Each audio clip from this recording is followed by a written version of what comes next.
दोस्तों 81 क्वेश्चंस इससे पहले वाली क्लास में दोस्तों ऑलरेडी हम सॉल्व कर चुके हैं। आज की इस क्लास में दोस्तों हमारा 100 क्वेश्चंस कंप्लीट हो जाएगा। जैसा कि आप सभी जानते हैं दोस्तों, बिहार डीएलएड एंट्रेंस एग्जाम में आपके दोस्तों रीजनिंग में जो है ना लगभग 15 से 20 टॉपिक से जो है क्वेश्चंस पूछे जाएंगे। तो मैंने आपको बताया था दोस्तों कि हम सभी टॉपिक के जो है 100 क्वेश्चंस सॉल्व करेंगे। तो ये टॉपिक दोस्तों आज हमारा कंप्लीट हो जाएगा। जो अभी हम टॉपिक कर रहे हैं, इस टॉपिक का नाम है दोस्तों लुप्त संख्याएं ज्ञात करना। तो ये टॉपिक आज हमारा कंप्लीट हो जाएगा, क्योंकि आज हमारा जो है 100 क्वेश्चंस इस टॉपिक के होने वाले हैं। चलिए तो एक बार क्वेश्चंस यहाँ पर आप लोग देख लीजिए, जो क्वेश्चंस आज की इस क्लास में हम सॉल्व करेंगे।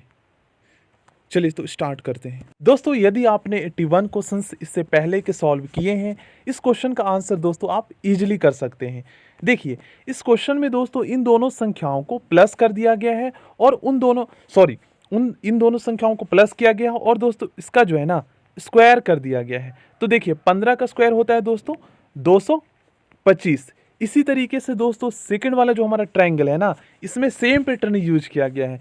3 और 4 को प्लस कर दिया गया है और इसका स्क्वायर कर दिया गया है, तो यहाँ पर 49 हो जाएगा। तो इसी तरीके से दोस्तों आखिर क्वेश्चन मार्क के स्थान पर कौन सी संख्या रखा जाए जिसे को प्लस करने पे जो है और उसका स्क्वायर करने पे 121 आ जाए। तो सिंपली दोस्तों यहाँ पर 5 रख देंगे और 6 और 5 11 हो जाएगा और 11 का हमारा स्क्वायर होता है 121। या फिर दोस्तों आप जो है ना इसको मैथमेटिकल तरीके से या नियम से कह सकते हैं, इस तरीके से कर सकते हैं। जैसे क्वेश्चन मार्क के स्थान पर आप x रख लीजिए और इसका स्क्वायर कर दीजिए, क्योंकि यही तो हम कर रहे हैं, और बराबर में 121 रख दीजिए। अब आप सभी जानते हैं दोस्तों, जब स्क्वायर जो है ना बराबर का साइड जब चेंज होता है तो ये स्क्वायर हमारा वर्गमूल में चेंज हो जाता है। तो देखिए यहाँ पर तो हमारा रह गया 6 प्लस में x बराबर में, यहाँ पर दोस्तों हमारा जो है 121 का वर्गमूल निकाल देंगे तो 11 आ जाएगा और x यहीं रहने दीजिए, 6 इधर आप लेकर जाएंगे तो 11 में से 6 घटा देंगे तो x बराबर 5 हमारा आंसर आ जाएगा।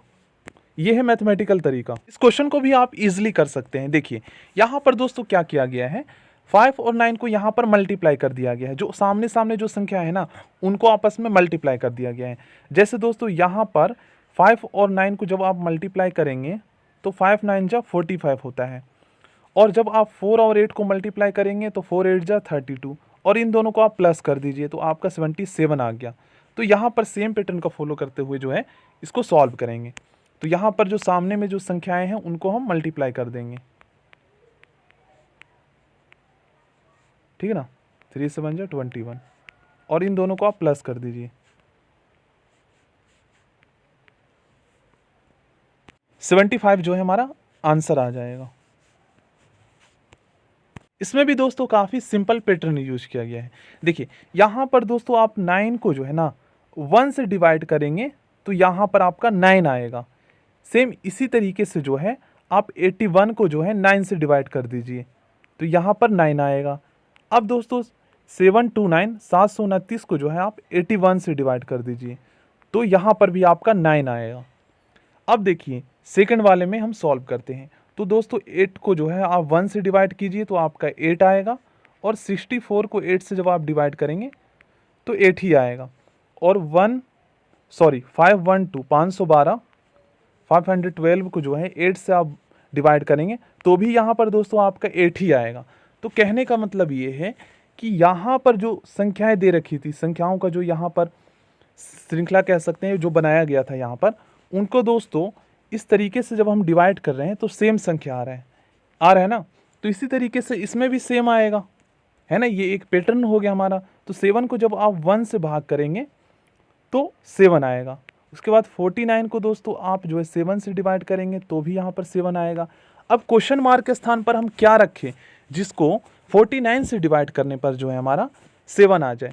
तो देखिए यहाँ पर क्वेश्चन मार्क के स्थान पर दोस्तों हम x मान लेते हैं और अपॉन में हमें 49 रखना है, इस तरीके से जैसे हम यहाँ पर रख रहे हैं 49, और बराबर में जो है हमें 7 रखना है। अब दोस्तों आप इसको क्रॉस मल्टीप्लाई कर दीजिए, आपका आंसर आ जाएगा। तो देखिए x को जब आप 1 से मल्टीप्लाई करेंगे तो x आएगा, और जब आप दोस्तों 49 को 7 से मल्टीप्लाई करेंगे तो यहाँ पर 9 से 63 के 3, 7 चौक 28, 28 और 6 यहाँ पर जो है 34 हो जाएगा। तो 343 जो है हमारा आंसर आ गया। आप लोग चेक भी कर सकते हैं, साथ ही आएगा, ठीक है ना। देखिए यहाँ पर 343 बटे में 49 कर दीजिए, यहाँ पर आपका 7 आएगा। इसमें भी दोस्तों काफ़ी सिंपल पैटर्न यूज़ किया गया है। देखिए, इस क्वेश्चन को दोस्तों आप इस तरीके से भी कर सकते हैं। देखिए, यहाँ पर दोस्तों आप दो तरीके से कर सकते हैं इस क्वेश्चन को। अगर आप यहाँ पर 7 से डिवाइड करें 82 को, सॉरी 28 है यहाँ पर, I am very very sorry, यहाँ पर 28 है। 28 में दोस्तों यदि आप 7 से भाग करते हैं तो ये यहाँ पर जो संख्या देख रहे हैं ना, यहाँ पर 4 आ रहा है। इसी तरीके से 5 से दोस्तों 25 में आप भाग करते हैं तो आपका यहाँ पर 5 आ रहा है। तो आखिर 8 से किस में भाग करें, क्वेश्चन मार्क के स्थान पर कौन सी संख्या में हम भाग करें जिससे 3 आ जाए, हमारा भागफल 3 आ जाए, क्योंकि यहाँ पर संख्याएं दे रखी हैं। तो सेम पैटर्न को यूज़ करते हुए दोस्तों उसका हम आंसर निकालेंगे। तो क्वेश्चन मार्क के स्थान पर x मान लेंगे और यहाँ पर 8 रखेंगे और जो हमारा भागफल आ रहा है वो 3 आ रहा है। अब आप इसको क्रॉस मल्टीप्लाई कर दीजिए, x बराबर में 24 हमारा आंसर आ जाएगा। देखिए दोस्तों, इस क्वेश्चन में आखिर क्या किया गया है इन दोनों संख्याओं का, जिससे यहाँ पर 35 आ गया है, और यहाँ पर दोस्तों इन दोनों संख्याओं को क्या किया गया है जिससे यहाँ पर जो है 126 आ गया है, 126 आ गया है। तो आखिर क्या किया गया, एक बार दोस्तों हम खुद से ट्राई करके देखते हैं। एक बार हम क्या करते हैं, इन दोनों संख्याओं को जो है आपस में मल्टीप्लाई करके देखते हैं और इसका स्क्वायर कर देते हैं। तो यहाँ पर दोस्तों हमारा 36 आ रहा है और इसमें एक घटा देते हैं तो 35 आ रहा है। सेम ऐसे ही पैटर्न को फॉलो करते हुए इसको सॉल्व करके देखते हैं, क्योंकि दोस्तों आप सभी जानते हैं इस टाइप के जो क्वेश्चंस होते हैं इसको सॉल्व करने का एक नियम होता है, जिसमें दोस्तों हम स्टार्टिंग के जो है ना 2 श्रृंखला कह सकते हैं या कॉलम कह सकते हैं, उसके पैटर्न चेक करते हैं। अगर दोनों सेम पैटर्न को फॉलो करता है तो थर्ड वाला भी सेम पैटर्न को फॉलो करेगा, ठीक है ना, ये इसका नियम कहता है सॉल्व करने का। तो इसमें क्या करते हैं, 5 और 1 को मल्टीप्लाई कर देते हैं, और अगर हम इसका स्क्वायर करेंगे तो यहाँ पर तो दोस्तों 25 ही आएगा। चलिए इसका हम क्यूब कर देते हैं, तो यहाँ पर क्यूब करेंगे तो यहाँ पर 125 हमारा आ रहा है, 125 आ रहा है। इसमें हम 1 प्लस कर देते हैं तो 126 आ जा रहा है। आ तो रहा है सेम ही, लेकिन दोस्तों यहाँ पर दोनों का पैटर्न अलग हो गया, क्योंकि यहाँ पर हम स्क्वायर कर रहे हैं और यहाँ पर जो है हम क्यूब कर रहे हैं, और यहाँ पर हम माइनस कर रहे हैं, यहाँ पर हम प्लस कर रहे हैं।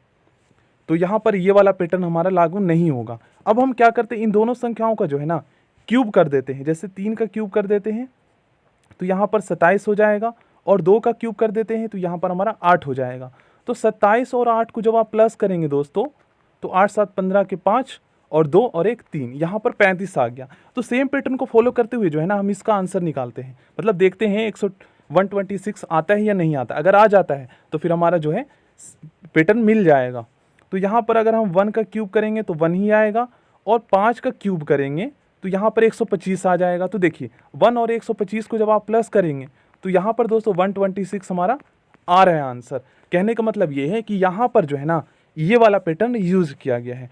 तो सेम इसी पैटर्न को यूज़ करते हुए जो हम इसका आंसर निकालेंगे। तो 3 का जब आप क्यूब करेंगे दोस्तों तो 27 आ जाएगा, और देखिए 4 का जब आप क्यूब करेंगे तो 4 चौक 16, 16 चौक 64, तो यहाँ पर 27 और 64 को आप प्लस कर लीजिए, आपका आंसर आ जाएगा 7 4 11 के 1, 6 और 2 8 और 1 9, 91 हमारा आंसर आ गया। देखिए दोस्तों, इसमें भी काफ़ी सिंपल पैटर्न यूज़ किया गया है। यहाँ पर दोस्तों क्या किया गया है, 3463 में से 1245 घटा दिया गया है, और जब आप घटाएंगे तो यहाँ पर दोस्तों आपका 2218 आएगा। देखिए चेक कर लेते हैं। तो 3463 में से दोस्तों हम क्या करते हैं, 1245 माइनस कर देते हैं। 13 में से 5 गया 8, 5 में से 4 गया 1, उसके बाद दोस्तों 4 में से 2 गया 2, 3 में से 1 गया 2, 2218 यहाँ पर हमारा आ रहा है। तो सेम दोस्तों सेम पैटर्न का यूज़ करते हुए जो है हम इनका आंसर निकाल लेंगे। 5324 में से जो है हम 3626 घटा देंगे। यहाँ पर दोस्तों हमारा 9, उसके बाद यहाँ पर हमारा बच गया 12 में से 6 गया 6, और 4 में से 3 गया 1, 1698 हमारा जो है यहाँ पर आंसर आ जाएगा, ठीक है ना, ऑप्शन ए 1698। सेम वैसे ही इस क्वेश्चन को हम सॉल्व करके देखते हैं, क्या हमारा आंसर आता है या नहीं आता है, ठीक है ना। एक बार हम चेक करते हैं। तो 437 में से जो संख्या बड़ी है उसी में से जो है कम संख्या, ठीक है ना, ये सॉरी जो ब्रैकेट में जो संख्या है ना इसको हम छोड़ देते हैं। ये हम चेक करते हैं कि क्या ये इतना आता है या नहीं आता है। तो 437 में से 364 माइनस करके देखते हैं। 7 में से 4 गया 3, 13 में से 6 गया 7, अब दोस्तों देखिए यहाँ पर 73 आ रहा है और यहाँ पर 146 है। तो दोस्तों ऐसा करते हैं, हम इसको 2 गुना कर देते हैं, क्योंकि हो सकता है यहाँ पर पैटर्न थोड़ा सा डिफ़िकल्ट यूज़ किया गया हो। तो देखिए यहाँ पर आप मल्टीप्लाई करेंगे तो 2 3 जा 6 और 2 7 जा 14। तो यहाँ पर दोस्तों हमारा आंसर आ गया जो ब्रैकेट में है 146। तो सेम इसी पैटर्न का यूज़ करते हुए जो है इसको हम सॉल्व करते हैं और देखते हैं कि कहीं पर ऑप्शन में से जो है हमारा ये आंसर आता है या नहीं आता है। अगर आ जाता है दोस्तों तो हमारा राइट होगा। तो देखिए 641 में से 574 माइनस कर देते हैं, तो यहाँ पर 11 में से 4 गया 7 और दोस्तों 13 में से 7 गया 6। अब हमारे पास आया है 67 और इसका आप 2 गुना कर दीजिए, तो 2 7 जा 14 और 2 6 जा 12 और 1 13। देखिए 134 जो है हमारा आंसर आ गया और ऑप्शन में भी है, तो ऑप्शन बी इसका राइट आंसर हो जाएगा। इसके जैसा क्वेश्चंस दोस्तों हम पहले भी कर चुके हैं, काफ़ी सिंपल पैटर्न यूज़ किया गया है। ऐसा करते हैं दोस्तों, आखिर इन दोनों संख्याओं में, इस कॉलम में आखिर इन दोनों संख्याओं को क्या किया गया है जिससे यहाँ पर 26 आ गया है। तो दोस्तों यदि आप 5 का स्क्वायर करेंगे और 1 का स्क्वायर करेंगे और दोनों को प्लस कर देंगे तो यहाँ पर हमारा 26 आ रहा है। तो दोनों कॉलम को हम चेक करते हैं क्योंकि हमारा नियम कहता है, ठीक है ना। तो 1 का स्क्वायर कर देते हैं तो 1 ही आएगा और 5 का स्क्वायर कर देते हैं तो 25 आ जाएगा। तो 1 प्लस में 25 को प्लस कर दीजिए तो यहाँ पर हमारा 26 आ रहा है। अब सेम पैटर्न का यूज़ करते हुए, फॉलो करते हुए सेकंड कॉलम को चेक करते हैं कि क्या यहाँ पर भी 13 आ रहा है या नहीं आ रहा है। तो 3 का स्क्वायर करेंगे तो हमारा 9 आ जाएगा और 2 का स्क्वायर करेंगे तो हमारा 4 आ जाएगा। तो 9 और 4 13। देखिए यहाँ पर भी जो है सेम पैटर्न यूज़ किया गया है। तो दोनों में जो पैटर्न यूज़ किए गए हैं, इन दोनों पैटर्न को फॉलो करते हुए हम जो है इसका आंसर निकालेंगे। 4 का स्क्वायर 4 चौक 16 और 8 का स्क्वायर 8 अठे 64। 16 और 64 आप प्लस कर दीजिए, 6 4 10 के 0, 6 और 1 7 और 1 8, 80 हमारा आंसर आ गया।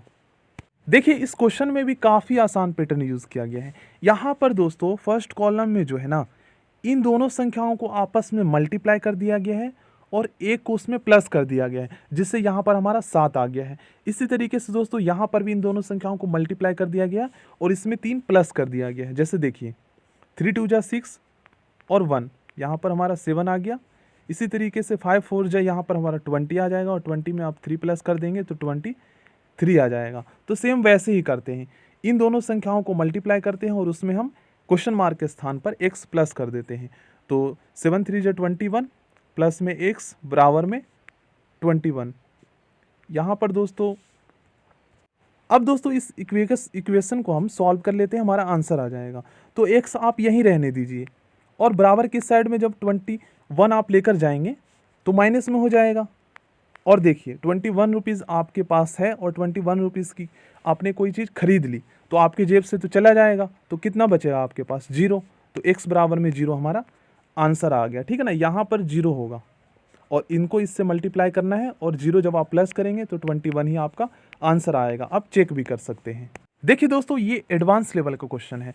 इसमें दोस्तों 11 बटे में 2 में आखिर हम क्या करें जिससे हमारा 5 बटे में 8 आ जाए। तो इस तरीके से दोस्तों हम सॉल्व कर सकते हैं। जैसे 11 में से अगर हम 1 घटा दें और बटे में 2 रखें तो 10 बटे में 2 हो जाएगा और 2 से जब आप इसको काटेंगे तो आपका 5 आ जाएगा।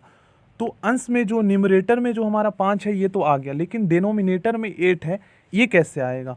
तो 2 का आप क्यूब कर दीजिए, मतलब ये वाला हमारा पैटर्न बन जाएगा। तो देखिए 5 बटे में 8 हमारा आ रहा है यहाँ पर, क्योंकि यहाँ पर हमारा 5 आ गया और 2 का जब आप क्यूब करेंगे, ठीक ना, इस तरीके से, तो हमारा 8 आ रहा है। तो सेम पैटर्न का यूज़ करते हुए दोस्तों हम इसमें आखिर क्या, सेम पैटर्न का यूज़ करते हुए जो है ना इसको सॉल्व करते हैं और देखते हैं कि कहीं पर ऑप्शन में वो संख्या आता है, वो आंसर आता है या नहीं आता है। जैसे 11 बटे में 2, इसमें हमने क्या किया, 1 माइनस कर दिया और इसका क्यूब कर दिया।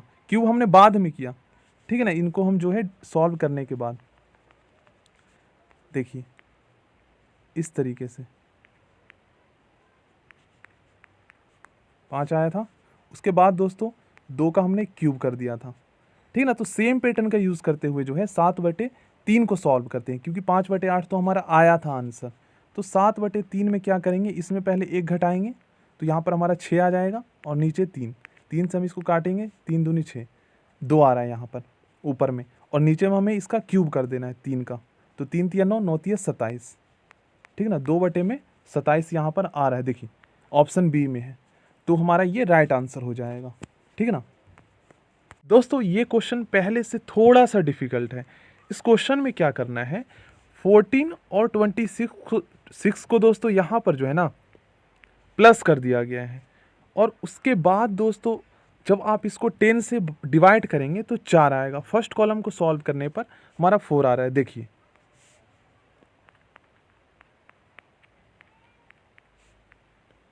40 आ गया। अब 10 से दोस्तों इसको आप भाग कर दीजिए, तो यहाँ पर हमारा 4 आ गया। अब सेम जो है ना, सेम पैटर्न को फॉलो करते हुए जो है हम सेकंड कॉलम को चेक करते हैं, क्या उसमें भी 4 आ रहा है या नहीं आ रहा है। तो यहाँ पर हम क्या करेंगे, 16 और 32 प्लस कर देंगे, तो यहाँ पर हमारा 48 आ जाएगा, और 12 से इसको आप भाग कर दीजिए, 12 चौक 48, यहाँ पर भी 4 आ गया है। कहने का मतलब ये है कि यहाँ पर दोस्तों फर्स्ट कॉलम और सेकंड कॉलम सेम पैटर्न को फॉलो कर रहा है, तो यहाँ पर जो है थर्ड कॉलम भी सेम पैटर्न को फॉलो करेगा, ठीक है। ये हमारा नियम है। तो यहाँ पर हमें क्या करना है, 18 प्लस में 18, इन दोनों को हमें प्लस कर देना है, और दोस्तों हमें भाग करना है, यहाँ पर क्वेश्चन मार्क के स्थान पर कुछ भी नहीं दे रखा है, तो इसको हम x मान लेंगे। और दोस्तों आप सभी जान रहे हैं कि इनको सॉल्व करने पर जो है 4 आ रहा है ना, दोनों को, तो यहाँ पर भी 4 आएगा। 36/x बराबर में 4, ये हमारा पैटर्न है कि नहीं। अब इसको आप क्रॉस मल्टीप्लाई कर दीजिए, 4x बराबर में 36, 4 से आप इसको काटेंगे तो 4 नीम 36, x बराबर में 9 हमारा आंसर आ गया, ठीक है ना। और दूसरा तरीका भी है इस क्वेश्चन को सॉल्व करने का। दूसरा तरीका ये है कि आप क्या कीजिए, 14 और 26 फर्स्ट कॉलम में इनको आप प्लस करेंगे, 14 और 26, तो आपका 40 आएगा, और 40 को आप 4 से भाग करेंगे तो यहाँ पर हमारा 10 आ रहा है। सेम वैसे ही आप 16 और 32 को प्लस करेंगे, और इसको दोस्तों आप 4 से भाग करेंगे, तो यहाँ पर भी आप, यहाँ पर दोस्तों अलग आ रहा है, यहाँ पर तो 12 आ रहा है। नहीं, यहाँ पर सही है, क्योंकि देखिए हमें 10 लाना था तो यहाँ पर 10 आ गया, यहाँ पर 12 लाना था तो इनको डिवाइड करने पर यहाँ पर 12 आ गया है ना। मतलब कि 4 से हम इसको डिवाइड कर सकते हैं फर्स्ट कॉलम में स्टार्टिंग के 2 संख्याओं को प्लस करके। तो इसी तरीके से 18 और 18 को प्लस करके 4 से भाग करेंगे, तो देखिए 4 नीम 36, यहाँ पर 9 आ गया। वैसे भी हमारा 9 आया था, और इस तरीके से भी हमारा 9 आया है, तो दोनों तरीका ही सही है। दोस्तों आप इस क्वेश्चन को इस तरीके से सॉल्व कर सकते हैं, जैसे दोस्तों 9/5 कर दीजिए फर्स्ट में, और इसको भी आप 9/5 कर दीजिए।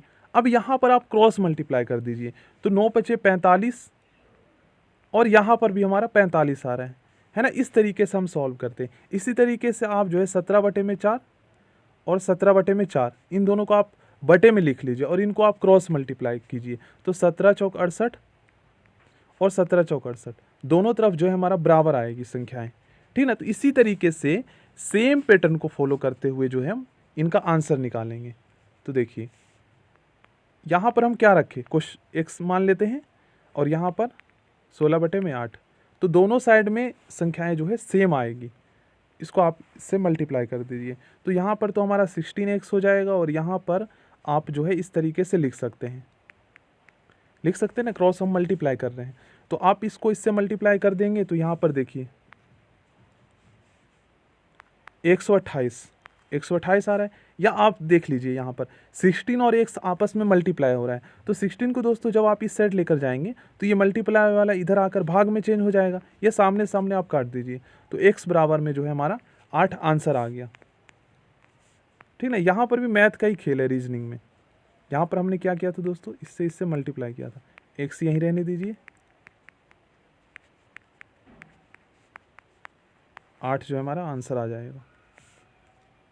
दोस्तों रीजनिंग में इससे आसान क्वेश्चंस और हो ही नहीं सकता। इस क्वेश्चन का आंसर आप लोगों को कमेंट बॉक्स में बताना है, और दोस्तों इस क्वेश्चन का भी आंसर आप लोग कमेंट बॉक्स में बताएंगे।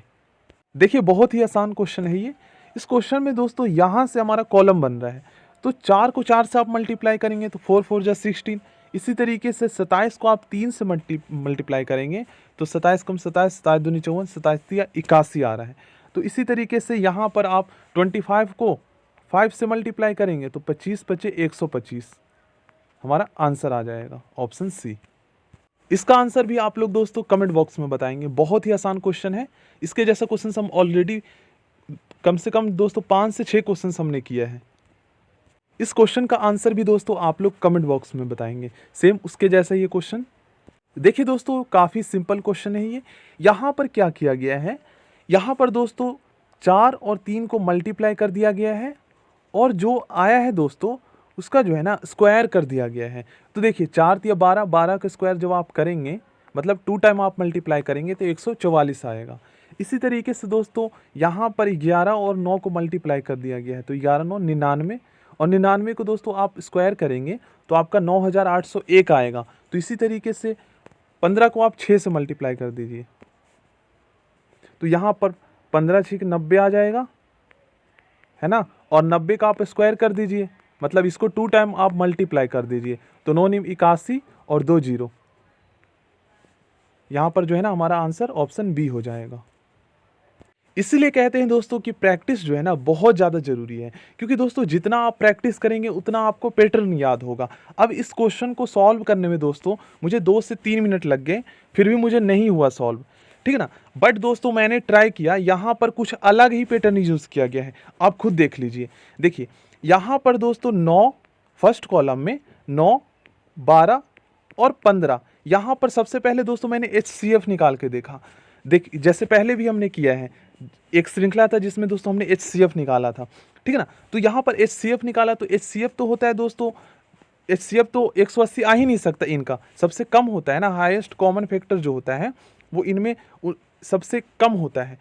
तो यहाँ पर अगर इसका LCM हम निकालें तो 180 आ सकता है। देखिए आप खुद ट्राई कर लीजिए, 9, 12 और 15 का जब आप LCM निकालेंगे तो आपका 180 आएगा। इसी तरीके से दोस्तों 4 और 16 और 20 का जब आप LCM निकालेंगे तो आपका 80 आएगा, ठीक है ना। तो यहाँ पर दोस्तों आप 5, 15 और 25 का LCM निकाल दीजिए, जो आएगा वो आपका आंसर हो जाएगा, ठीक है ना। इसीलिए कहते हैं देखिए यहाँ पर अलग पैटर्न यूज़ किया गया है ना, इससे रिलेटेड हमने इस टॉपिक मतलब कि इस पैटर्न से रिलेटेड हमने पहले क्वेश्चंस नहीं किए थे, लेकिन एक पैटर्न यहाँ पर आ गया। अब हमारा प्रैक्टिस हो गया, तो इससे दोस्तों अगर इससे रिलेटेड क्वेश्चंस एग्जाम में आते हैं तो हम कर लेंगे। तो इसीलिए कहते हैं कि प्रैक्टिस बहुत ज़्यादा ज़रूरी है, प्रैक्टिस से ही हमें पैटर्न याद होगा। 5, 15 और 25, इसका एलसीएम मतलब दोस्तों ऐसी संख्या जो हमें सबसे कम हो, जिसमें ये तीनों जो है ना भाग चला जाए, तीनों से उसमें भाग हो जाए पूर्णतः। तो 15 से अगर हम करें दोस्तों, 25 से करें, देखिए यहाँ पर हमारा 75 हो सकता है, क्योंकि 5 से अगर 75 में भाग करेंगे पूर्णतः डिवाइड हो जाएगा। 15 पचे 75 और 25 दिया 75, है ना। तो 75 जो हमारा एलसीएम आ जाएगा इसका, तो 101 का आंसर होगा 75। So thank you friends. ऐसे ही इंपॉर्टेंट क्वेश्चंस के लिए आप लोग मेरे चैनल को सब्सक्राइब कर सकते हैं। और दोस्तों नेक्स्ट क्लास में जो है हम नेक्स्ट टॉपिक से क्वेश्चन सॉल्व करना स्टार्ट करेंगे, क्योंकि दोस्तों मैंने आपको बताया है कि 100 क्वेश्चंस जो है हम सभी टॉपिक्स से करेंगे, और 15 से 20 टॉपिक्स से क्वेश्चंस जो है आपके बिहार डीएलएड एंट्रेंस एग्जाम में रीजनिंग के जो है पूछे जाएंगे, रीजनिंग में, ठीक है ना। So thank you, next video में मिलते हैं।